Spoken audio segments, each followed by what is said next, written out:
Hello guys, welcome to my YouTube channel. इस video के अंदर अपने जो बीएससी सेमेस्टर 4 है उसकी जो फिज़िक्स है उसका यूनिट नंबर अपने 5 करने वाले हैं। ओके, इन वीडियोस में उस यूनिट 5 में ना यू हैव 3 चैप्टर्स कौन कौन से हैं। पहला है ट्रांसपोर्ट फिनोमिना से रिलेटेड कुछ चैप्टर है। And next you have real gases वाला चैप्टर। नेक्स्ट उसके बाद तुम्हारे पास है रीजनरेटिव कूलिंग वाला, मतलब गैसेस को कूलिंग करना, लिक्विफिकेशन करना, उससे रिलेटेड टॉपिक्स होंगे उसमें। ओके, तो अभी इस वीडियो के अंदर अपने जो फर्स्ट चैप्टर है ना यूनिट 5 का ट्रांसपोर्ट फिनोमिना, वो वाला करने वाले हैं। तो लेट्स सी ट्रांसपोर्ट फिनोमिना में कौन कौन से टॉपिक। हमारा जो इसका चैप्टर नंबर 1 जो है यूनिट 5 का, उसमें हमारे पास जो टॉपिक्स हैं, एक तो हमारे पास हो जाता है मीन फ्री पाथ के बारे में देखना है, ठीक है। दूसरा अपने इसके टॉपिक देखना है ट्रांसपोर्ट फिनोमिना में हमें किस किस चीज़ का ट्रांसपोर्ट देखना है। तो हमें transport of momentum, energy and mass, तो इन 3 चीज़ों का ट्रांसपोर्ट देखना है। तो 4 टॉपिक हैं मिला के हमें इस चैप्टर में करने हैं। तो ये चारों टॉपिक बहुत इंपॉर्टेंट है। 5 मार्क का क्वेश्चन आप कंफर्म समझो, यानी यूनिट 5 से एक तो बड़ा क्वेश्चन आता है, क्योंकि एक यूनिट से एक बड़ा क्वेश्चन कंफर्म होता है, 5 मार्क का कंफर्म होता है। तो 5 मार्क का अगर कोई आएगा ना क्वेश्चन, तो मैक्सिमम मतलब 50% से ज़्यादा प्रोबेबिलिटी है कि चैप्टर 1 के 4 टॉपिक से आए। क्योंकि पिछली बार भी बेसिकली जो ट्रांसपोर्ट ऑफ मोमेंटम से वाला क्वेश्चन आया था, तो चांसेस हैं कि बाकी 3 टॉपिक से आए। तो इसको हमें अच्छे से करना होगा। इस चैप्टर को इजी भी है एंड स्कोरिंग भी है। So you have to focus on these 4 topics. अब हम 1 बाय 1 इनको करेंगे। हमारा टॉपिक है अब मीन फ्री पाथ वाला टॉपिक है जो कि हमें करना है। ओके, तो मीन फ्री पाथ टॉपिक करने से पहले ना मैं तुम्हें एक एग्जांपल से इसकी बैकग्राउंड हम प्रिपेयर करते हैं इस टॉपिक का एग्जांपल के through. Let's see the example. In this picture you can C LPG cylinder. तो एलपीजी सिलेंडर के अंदर क्या होता है, गैस भरी होती है ना। तो इसका जो ढक्कन होता है वो अगर हम हटा दें तो क्या होगा, जो गैस के जो मॉलिक्यूल्स हैं वो बाहर निकलने लगेंगे ना, बाहर निकलेंगे और गैस के निकलने की आवाज़ भी सुनाई देगी। ये जो अंकल खड़े हैं इनको आवाज़ भी सुनाई देगी और स्मेल भी आएगी। तो ये इनको पता चल जाएगा स्मेल से और आवाज़ से कि गैस निकल रही है। ओके, क्योंकि इनका कोई कलर तो होता नहीं, कलरलेस होती है ये गैस। इसकी आवाज़ से या फिर स्मेल से ही हम पता कर सकते हैं। अब इंटरेस्टिंग फैक्ट इसमें कि इसकी जो साउंड है वो इन अंकल को पहले सुनाई देगा, इसकी स्मेल बाद में उनको फील होगी। ऐसा क्यों हुआ? बट इवन इन साउंड की जो स्पीड है और इन पार्टिकल की स्पीड सेम है। पार्टिकल की जो स्पीड है प्लस जो साउंड की स्पीड है वो सेम है। बट फिर भी इन अंकल को पहले मतलब साउंड से गैस के रिलीज़ होने का पता चलता है। तो ऐसा क्यों होता है, तो देखते हैं। तो जो गैस के जो पार्टिकल जब सिलेंडर से रिलीज़ हुए ना, तो ये गैस के पार्टिकल सीधा इन अंकल तक नहीं पहुंचेंगे। इसके बीच में और भी तो पार्टिकल होंगे। इसका पाथ इतना इजी नहीं होगा। ये क्या करेगा, दूसरे पार्टिकल से कोलाइड करेगा। Let me change the colour. तो ये दूसरे पार्टिकल से ऐसे कोलिजन करेगा। तो कोलिजन करते करते करते करते देन ऐसे अलग अलग पाथ ट्रैवल करते करते करते करते इतना पाथ होने के बाद, इतना जिगजैग पाथ कवर करने के बाद फिर अंकल की नोज तक पहुंचेगा, फिर जाके इनको स्मेल आएगी। तो इसलिए साउंड पहले पहुंच जाता है एंड जो पार्टिकल है वो बाद में पहुंचता है। तो ये इसका मतलब जो ये इस तरह का जो पाथ ये कवर कर रहा है जिगजैग टाइप का, इसको इसकी ब्राउनियन मोशन कहते हैं। मतलब ये बार बार दूसरे जो पार्टिकल्स होते हैं उसे कोलिजन करने के बाद फिर पहुंचता है। तो काइंड ऑफ इसके यही रीज़न है कि इसकी स्मेल हमें बाद में आती है। तो इसमें मीन फ्री पाथ का कॉन्सेप्ट हम कैसे समझ सकते हैं, तो ये देखें, कोई भी जैसे मॉलिक्यूल है, ये मॉलिक्यूल जो है कोलिजन 1 सेकेंड में जो कोलिजन करके जो डिस्टेंस ट्रैवल करेगा, मतलब एक 1 सेकेंड का कोई भी टाइम ड्यूरेशन ले लो, उसके अंदर एक एक कोलिजन के बीच में मॉलिक्यूल जो डिस्टेंस ट्रैवल करता है उसका फ्री पाथ कहते हैं, है ना। तो उसको क्या बोल देते हैं, फ्री पाथ बोल देते हैं। अब तुम फ्री पाथ कैसे कैलकुलेट करोगे भाई? 1 सेकेंड अभी अगर तुम लेते हो तो उसके अंदर सिर्फ 2 कोलिजन थोड़ी ना होंगे, कितने सारे मॉलिक्यूल्स होते हैं। तो वो एक मॉलिक्यूल बहुत सारे मॉलिक्यूल से टकरा लेता है इस टाइम में, थोड़े से टाइम में। तो तुम एक कोलिजन के बीच में जो डिस्टेंस है वो तुम कैलकुलेट नहीं कर सकते। तो हम इसमें फिर एवरेज डिस्टेंस लेते हैं जिसको हमने क्या बोलते हैं, जिसको हम मीन फ्री पाथ बोलते हैं, एवरेज डिस्टेंस हम लेते हैं। ठीक है, मीन फ्री पाथ हो गया एक तरह से average distance between two consecutive collisions, तो उसको फिर अपने मीन फ्री पाथ बोलते हैं। देखो, अगर थ्योरेटिकली मीन फ्री पाथ देखें, अगर तुम थ्योरेटिकली भी निकालोगे तो क्या होगा, जो जो मतलब डिस्टेंस ट्रैवल करी मॉलिक्यूल ने उन सभी का क्या हो जाएगा, सम हो जाएगा। बट फिर भी अगेन तुम ये डिस्टेंस थोड़ी ना कैलकुलेट करने बैठोगे, this is not possible calculate करना। तो तुम इनडायरेक्टली अपने कैलकुलेट करते हैं, जिसको कैलकुलेट करने का एक प्रॉपर एक्सप्रेशन होता है। वी हैव टू सी वो एक्सप्रेशन कैसे आता है। तो अपने को वो एक्सप्रेशन ही कैलकुलेट करना है। तो उस एक्सप्रेशन को हम कैलकुलेट करने के लिए देखेंगे कि जो अपना मीन फ्री पाथ है वो किस किस फैक्टर्स पे डिपेंड करता है, क्या क्या फैक्टर्स होते हैं उन पे डिपेंड करता है। तो उसके थ्रू हम कुछ एजम्पशंस मानेंगे इसके अंदर, तो उन एजम्पशंस के बेसिस पे अपने मीन फ्री पाथ की डेरिवेशन कर रहे होंगे। Okay, let's see. So I already explained you mean free path की definition. You can also read from here. According to the KTG, the particle of the gas move with a different velocity, and the linear path travel by the molecule of the gas between two consecutive collisions is known as free path. In the long period of time, you can see their definitions are written here.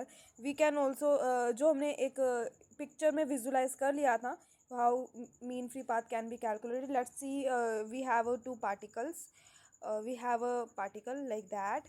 ये particle इससे जैसे collide कर रहा है ना, collide कर रहा है डिफरेंट डिफरेंट एक फिक्स टाइम इंटरवल में इनसे कोलाइड कर रहा है, और अलग अलग डिस्टेंस λ1 λ2 λ3 ऐसे ट्रैवल कर रहा है। तो जो इसका मीन फ्री पाथ होगा, इन सभी का एवरेज होगा ना, टोटल नंबर ऑफ कोलिजन और जो जो पाथ टोटल जो डिस्टेंस वो ट्रैवल करता है, फिर उससे दिया जाएगा। ओके, सो अब अपने डेरिवेशन पे आते हैं सीधा कि अब अपने इनको कैलकुलेट कैसे करेंगे।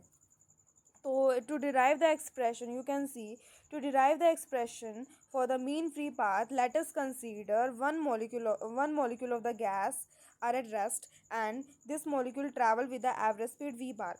एंड मतलब इसमें ना हम कह रहे हैं कि गैसेस के बहुत सारे हमारे पास चैम्बर में मॉलिक्यूल्स होते हैं, हमने एक मॉलिक्यूल को फिक्स मान लिया, जो वन मॉलिक्यूल को हमने वन मॉलिक्यूल को मान लिया, वो तो चल रहा है, और बाकी जो मॉलिक्यूल है वो फिक्स है। ठीक है, और जो केटीजी के अकॉर्डिंग जो सभी मॉलिक्यूल होते हैं वो आइडेंटिकल होते हैं, तो उनका सभी का डायमीटर सेम माना जाएगा। ठीक है, और जो मॉलिक्यूल जो चल रहा है ना वो v बार स्पीड से चल रहा है। तो let the effective diameter of the molecule is D, क्योंकि सभी का सेम है तो डायमीटर हमने डी कंसीडर कर लिया। ठीक है, और यू नो दैट कि अगर जैसे मॉलिक्यूल्स होते हैं वो कोलिजन कब करते हैं, जब उनका जो सेंटर है वो मिनिमम जो डिस्टेंस होता है, जो इफेक्टिव डायमीटर वाले रीजन के अंदर आ जाता है मॉलिक्यूल, तभी वो कोलाइड करेगा दूसरे पार्टिकल से। तो वही सीन है यहाँ पे। तो ये वाला जैसे मॉलिक्यूल है वो दूसरे मॉलिक्यूल के साथ तभी कोलाइड करेगा जो इफेक्टिव डायमीटर वाले रीजन के अंदर आएगा। तो बेसिकली अपने ने डी रेडियस का एक सर्कुलर सेक्शन एज्यूम कर लिया। तो इस सेक्शन के अंदर अगर कोई भी मॉलिक्यूल आता है ना, तो फिर वो इससे पक्का कोलिजन करेगा ही करेगा। तो इसको फिर हम कोलिजन क्रॉस सेक्शनल बोल देते हैं, इस वाले रीजन को कोलिजन क्रॉस सेक्शन बोल देते हैं। क्लियर? सो इस तरह से ये जो हर एक जो मॉलिक्यूल होता है वो एक सिलेंडर फॉर्म करता है। हर मॉलिक्यूल क्या करता है, सिलेंडर फॉर्म करता है। तो ऐसे जो हमने मॉलिक्यूल मूवमेंट वाला माना है वो भी एक सिलेंडर फॉर्म कर रहा होगा, और इस सिलेंड्रिकल रीजन में जो जो मॉलिक्यूल्स आ रहे होंगे वही इससे कोलाइड करेंगे। तो जो कोलिजन क्रॉस सेक्शनल वाले मॉलिक्यूल का जो एरिया है वो क्या हो जाएगा, पाई डी स्क्वायर एरिया हो जाएगा। ठीक है, पाई डी स्क्वायर एरिया हो जाएगा। अब वॉल्यूम कितना माना कि उसने डेल्टा टी टाइम के अंदर के अंदर वो कोलिजन करता है, तो कितनी डिस्टेंस कवर कर लेगा, तो v bar delta t distance cover करेगा, है ना। अब वो वॉल्यूम कितना स्वीप करता है, तो वॉल्यूम डिस्टेंस तो चलो उसने इतनी ट्रैवल कर ली, तो अब वॉल्यूम कितना स्वीप कर रहा है वो हमें देखना है। तो वॉल्यूम होता है एरिया इंटू डिस्टेंस, जो collision cross sectional area into distance कर दो, तो कोलिजन क्रॉस सेक्शनल एरिया है पाई डी स्क्वायर, एंड डिस्टेंस तुम्हारी होगी v बार डेल्टा टी। तो ये हमारा वॉल्यूम आ गया जो ये स्वीप कर रहा है। अब इसमें वॉल्यूम तो चलो आ गया, अब इस वॉल्यूम के अंदर कितना कोलिजन हुआ वो निकालना है। तो जितने नंबर ऑफ मॉलिक्यूल्स होंगे उतने कोलिजन होंगे ना।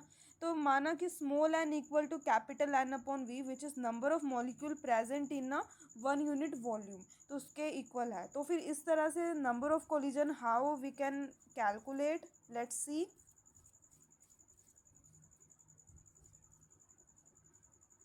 As I tell you volume इस तरह से आ गया, एरिया इंटू डिस्टेंस करा, हमारे पास वॉल्यूम आ गया। और नंबर ऑफ मॉलिक्यूल्स पर मतलब नंबर ऑफ कोलिजन कितने हो गए, विच इज़ एन, वो हो जाएगा small n into pi d square v bar into delta t. Clear? So now we have to calculate mean free path, which is total distance traveled by the molecule and divided by number of collision. So distance traveled by the molecule is v bar t and number of collision is given by pi d square v bar delta t into n.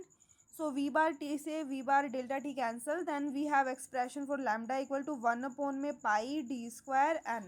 Okay, this is expression for the mean free path. Now we see mean free path किन किन चीज़ों पे depend करता है। Now अब हम इसे mean free path का जो एक्सप्रेशन आया है, एक मिनट, इसमें एक और चीज़ है। मैक्सवेल का कॉन्सेप्ट है, मैक्सवेल के कॉन्सेप्ट से ना इसके अंदर एक 1/√2 का फैक्टर और ऐड हो जाता है, तो जिससे हमारा मीन फ्री पाथ बनता है 1/1/√2 सिग्मा इंटू एन। तो ये चीज़ हमें मेमोराइज करनी पड़ेगी। इसका जो कॉन्सेप्ट है बेसिकली वो यूनिट नंबर 3 के अंदर आने वाला है, तो वहाँ हम देखेंगे उसको। ओके,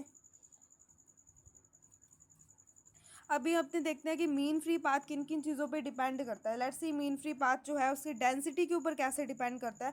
तो you know density equal to क्या होती है, मास अपॉन वॉल्यूम होता है। तो इस मास को तुम ऐसे लिख सकते हो, एक मॉलिक्यूल का mass into number of molecules upon में वॉल्यूम हो जाएगा। तो number of molecules upon volume क्या होता है, स्मॉल एन होता है। Small n of course small n होता है ना, rho equal to m into small n, you can write. तो स्मॉल एन हो जाएगा रो अपॉन एम। तो तुम्हारे पास जो फॉर्मूला था लैम्डा का, उस लैम्डा के अंदर आप स्मॉल एन की वैल्यू सब्स्टिट्यूट कर दो, तो तुम्हारे पास हो जाएगा, देखो यहाँ पे कर दी ना, m√2 pi d square rho upon m हो गया स्मॉल एन की जगह। तो इस तरह से हमारे पास आया कि जो मीन फ्री पाथ होता है वो डेंसिटी के इन्वर्सली प्रोपोर्शनल होता है। मीन फ्री पाथ डेंसिटी के क्या होता है, इन्वर्सली प्रोपोर्शनल होता है। यानी गैस की डेंसिटी ज़्यादा होगी तो वो कम, उनका जो मीन फ्री पाथ है वो कम होगा। क्लियर?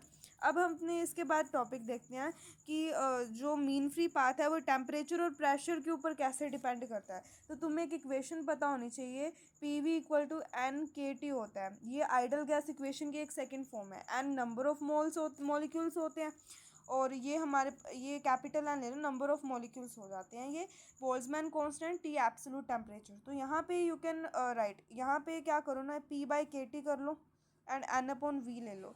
एन अपॉन वी पता है, number of molecule per unit volume small n, which is p upon k T.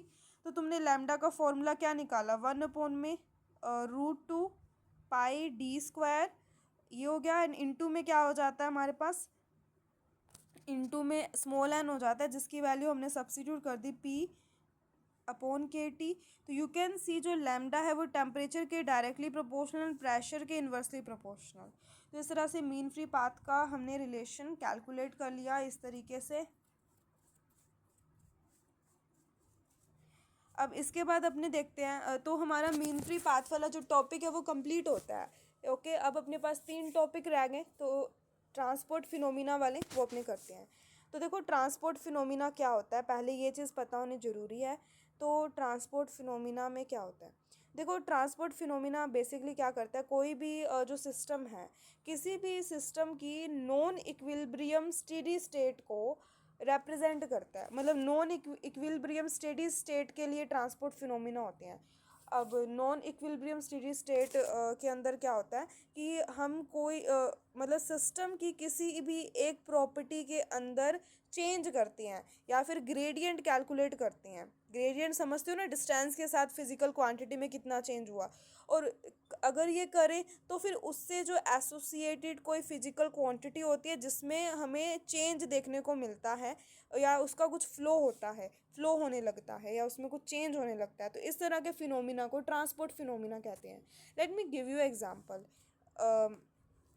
कोई भी सिस्टम है हमारे पास, उस सिस्टम की नॉन इक्विलिब्रियम स्टेडी स्टेट को हमें डिफाइन करना है। तो उसके टेम्परेचर ग्रेडियंट हमने रखा, यानी उसके टेम्परेचर में हमने डिफरेंस क्रिएट कर दिया। उस सिस्टम के अंदर हमने टेम्परेचर को वेरी कराया, मतलब डिस्टेंस के साथ उस सिस्टम में टेम्परेचर चेंज हो रहा है।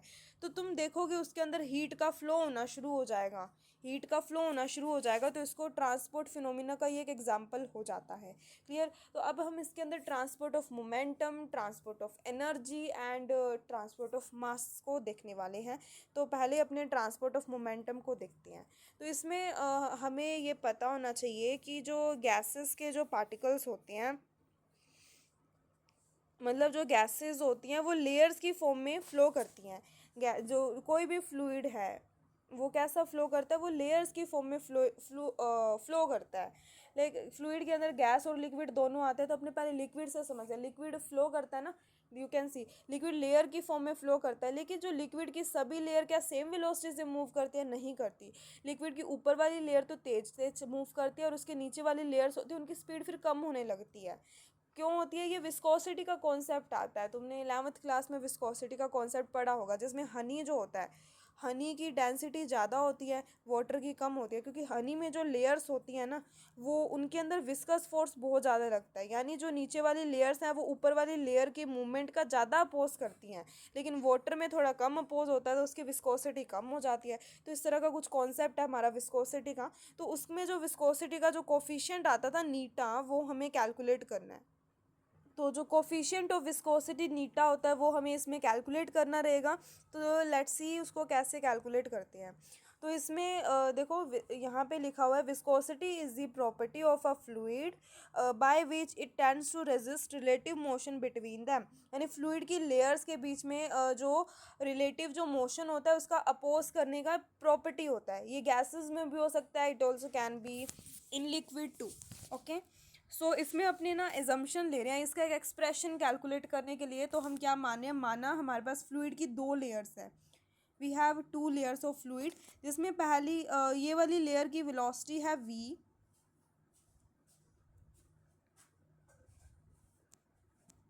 नीचे वाली लेयर की वेलोसिटी हमारे पास v हो जाती है। ओके।